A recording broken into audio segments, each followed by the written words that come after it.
think one of the most important things we can do to restart the economy and put it on a sustainable green basis is to revamp our transportation system around mass transit, as well as biking and pedestrian. We all got to make our streets more friendly. And one way to do that is reduce the need to use cars and our dependence on cars. I think there's two things in particular, well, three things we should do in New York State. First of all, I'll start with the one I almost left out, high-speed rail.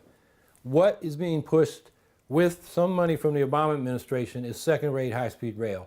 I mean, we're going from, 70 miles to like 120 miles an hour when these bullet trains in Europe and Asia are going over 200 miles an hour. So why are we, building high-speed rail that is already obsolete and, third-rate when it's completed? We ought to build first-rate. While we're at it, let's do it right the first time. Secondly, we need interurbans. We used to have these interurban, narrow gauge rails between, cities all over the eastern side, well, most of the United States, particularly in upstate New York. And it was cheap, efficient, energy efficient, and wouldn't take much to rebuild those, and you'd be able to hop on these small trains to go between all the small towns and cities, upstate New York, and in our suburban areas as well. And then finally, mass transit. Now, New York has some big subway projects going on. That's very expensive. Manhattan in particular is unique.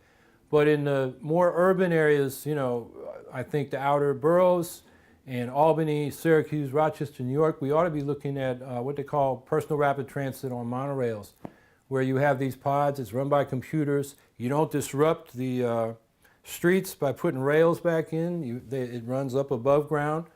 Even if the streets are converted to bike lanes or gardens or parks, you still have the rapid transit up above. This is being tested out in Ithaca with the support of a NYSERDA grant. That's a New York State Energy Research and Development Agency. And I think that is probably our best prospect for mass transit. But this won't happen without public investment. Private sector is holding back from any kind of risky investment in new productive assets. They prefer to speculate in financial assets. So the way to do this is through the public sector, and it's time we did it. In terms of how that contributes to energy solutions and global warming, it's enormous. The transportation sector is an enormous sector of our energy consumption, particularly oil, that we are now fighting wars for in the Middle East, which we shouldn't be, but that's what we're doing, and it's costing us enormously economically.